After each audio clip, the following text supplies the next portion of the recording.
Well, good afternoon. I'm here to announce the advent of MAGA 2.0. I'll be at the forefront of this movement because it's very important. I know I'm coming from the radical left, but it's important that if MAGA is to survive, it will need to update on its strategies. I know I'm known for sarcasm and humor and things like that, but of course I am completely serious. The reasons are quite simple, and when you hear the reasons, you'll understand why I'm being sincere. One, MAGA has pretty much done away with the Republican Party. It is an effort, in my opinion, at its most earnest point to shake up the system, to not just be at the whims and the disposal of the oligarchy. That lines up completely with what the far left is after right now.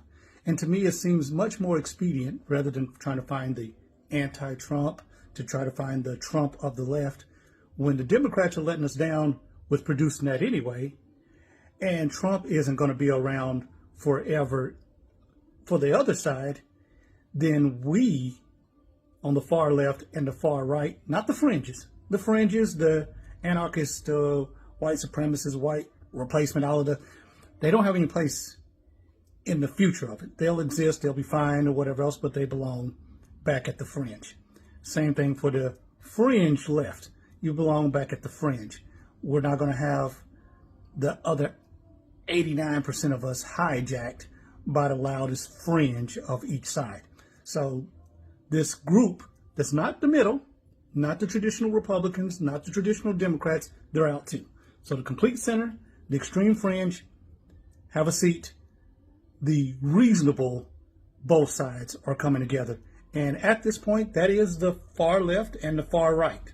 And so that's pretty strange to say, but the reason they are considered far is they are both fatigued from the idea of do-nothing politicians.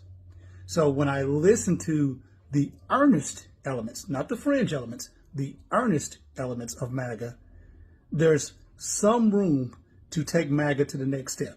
More importantly with MAGA, a dog that caught the car. You are the mainstream. You won. Sorry. These type of things ruin country music, ruin rap, ruin rock and roll. You become the mainstream, you become the dominant thing. More people come in, and then all of a sudden, the gist of your movement becomes compromised. It's not always negative because growth is important. And to make this a permanent change in the structure of our politics. Because you can enjoy your victory lap right now, but that's like Democrats enjoying the victory lap of defeating Trump in 2020. What good does that do? And if you look forward to the next 4 years, and there's no Trump and there's no charisma, and most of the damaging things, the anti-DEI, all those things have transpired nearly already this year. This thing is running out of steam. So when you project it forward, if you are serious about it as a movement of permanent change and structure to the way the society works, then you need to broaden the coalition to include like-minded folks. Now, currently the coalition was, of course, this fringe fray that kind of represents it right now. But we're getting ready to kind of put them back into proportion, right? If you're on the QAnon and the white replacement or whatever else, proportionately, you do not make up the bulk of the MAGA numbers. A lot of the MAGA numbers, a lot of the coalition, the way he was able to create a lot more, enough people to vote for him. Not those hardcore Trumpers who would just never disagree with him, but the people that were just like, I think I'll give this a shot because I'm sick of this other stuff. Those people are fair weather friends to some degree. And if they just keep seeing radical and other things that they didn't co-sign on and that they don't really believe in, they'll dip out. So how do you hold on to them and grow the movement? One, both sides disavow the fringe. And as a radical left, I can be considered the fringe, but I'm not on the fringe. And you can check. This is not a change for me. My Facebook page is littered with things that I've had to say where I did not exactly connect with the fringe elements. I mean, all the way down from telling young black motorists to cooperate with cops. Even though I'm a strong anti-police brutality advocate, I thought a lot of the things, the challenging the cops, being uncooperative, resisting arrest, that was not what the spirit of BLM was about for me. That was about you being treated fairly and getting home safely, but that's also not about challenging and putting the officer at risk either. You can see on my timeline, I've been pulled over several times in the past few years. I live in a red state, in a ruby red county. No non-compliance, no difficulties or whatever else, because it was never about me versus the cops. It was about them doing their job and making sure we both go home safely. I'm the citizen. You serve and protect me. I respect you. I understand you're trying to do the job. How do I make sure you go home to your family without incident? And how do I make this as expedient for you as possible? And so there's no issues with that. But that's just a strong example, because I am very strident and pro-black rights. But if it's wrong, it's wrong. And I don't bat an eye on that. I never signed on for a lot of the alphabet stuff. I said, hey, that's fine, but you're diminishing the movement when you have things that say, hey, we're born this way. Okay, if you're born this way, don't recruit. People don't want that. People can say, okay, go ahead and get married. People can say, go ahead and live your life. But we're not going to play the game with the dead names and whatever else. That's for you. That's for inside your group. Black people have a vernacular inside their group. Bikers have a vernacular, whatever else. If y'all want to do those things and that's what, have your own little secret handshake, that's fine. Don't come around policing my behavior and telling me how to speak, because I'm not part of your club. I'm not part of your group. I respect you and what you're doing. Snicker at me, laugh at me for being an old guy that doesn't understand and don't know the right things to say. That's fine. That's always the way it is. And that's okay. But if you're going to police everybody and cancel everybody because they don't know what time of day it is and what little secret handshakes you're doing, that was never going to last. And I've said so. It's in my timeline.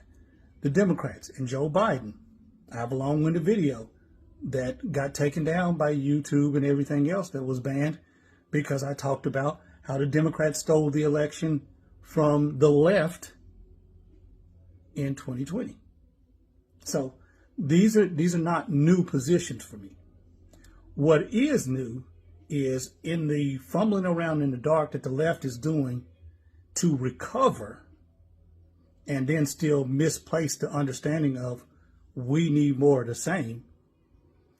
I'm realizing both MAGA and the left are both in trouble. And the reason they're both in trouble is what we cannot allow to happen is for this to be a passing phase. Right now, MAGA's moment is the BLM of the summer of 2020. That's what it's going to turn into. You had your little flare up. I've seen about 5 of them. I've seen Newt Gingrich. I've seen the Oath Keepers. I've seen the Tea Party.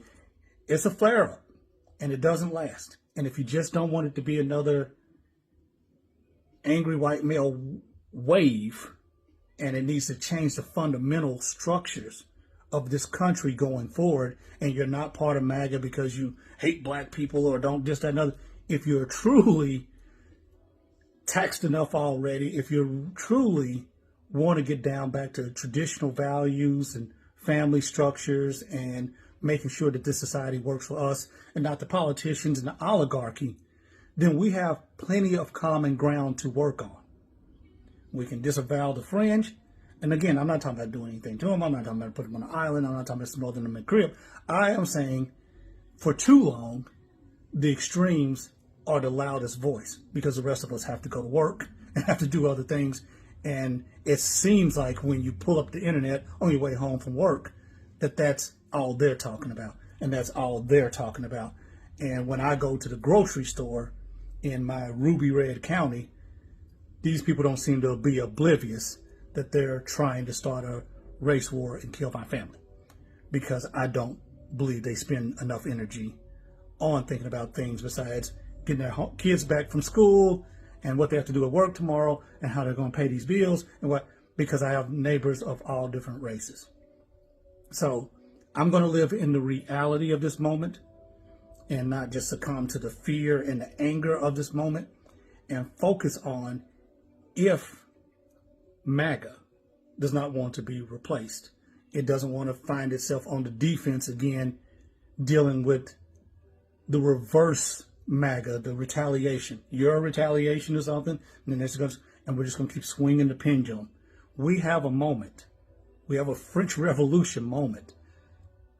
I don't want to say storm the Bastille because that has connotations, January 6th or whatever else. But I mean figuratively, to make sure that we elect people going forward. They don't have to agree with my side or your side necessarily, but we're the ones that need to talk. They don't speak for us. They don't speak for us. We can talk to each other, and we can find a way forward on each one of these issues. It's not about agreeing. It's about 51-49. Sometimes your side will win, sometimes my side will win, but we will find compromises that we can all live with and share those common values of keeping our families safe, building the country strong, providing jobs, all the, the common things that we're supposed to be working on if everybody's a true patriot and cares about the future of the country. Now, if you just want to burn the whole damn thing down and destroying others that aren't like you or whatever else, that's a whole different thing. And this will be very short-lived. It doesn't have any choice, because the people that you've sucked into the coalition, the everyday regular people that are just like, oh, I don't want my kid to come back as a boy when they left the school as a girl, they're not going to last. They're not going to last. That's hysteria. They're not going to sign on to martial law and a race war and get out here and leave their house in the suburbs and go fight gangs in the inner city. They're not going to do it. They do not have time. They don't have the inclination, and they do not believe that they voted that way because they're a cross-burning racist. So once this thing keeps being masked off, this is all it's really about, they're going to check out. You have a moment to keep them and pick up the left. You have the left who are orphans right now because the Democrats do not want them. And they're going to overrun it. And you're going to trade Trump for Mamdani. And if you just don't want it to be that, and they both could be in power at the same time. They're going to both be in power at the same time. But rather than just constantly scoring points against each other, those radical opposites need to find common ground that work for us. We both want representation that vigorously espouses our views and maybe even disagrees without being disagreeable. We don't need to continue to be fascists and terrorists and all this other nonsense. We need to get on to what we're really going to do, because if you keep backing Trump, it's going to last as long as he does, which is about 15 more minutes. And I'm not talking about something happening to him. I'm not talking about anybody doing anything to him. I'm talking about the man is nearly 80 years old. He's already wealthy. He's got the tax cut done. He doesn't need to run again. He's done doing his part of your movement. It's not his movement. He's doing what he needed to do for his fellow people. And you can already see the cracks and fractures in the MAGA movement. I just saw Marjorie Taylor Greene on the Young Turks, because Israel is a thing, Iran is a thing, the tariffs are a thing. It's creating fractures, because even though these people could all agree they don't want drag queen story hour, they can't all agree on the winners and losers in that coalition of who's going to have jobs, who's going to have money, and is this worth it, and is this what they voted for. So you can keep putting it under the stress and under the fractures until it cannibalizes itself, or you can salvage it by finding common themes on the right and on the left to make sure politics doesn't drift back into the cesspool, silly, unresponsive system that we all hate. So today is True Liberation Day. Today is the day that MAGA 2.0 starts.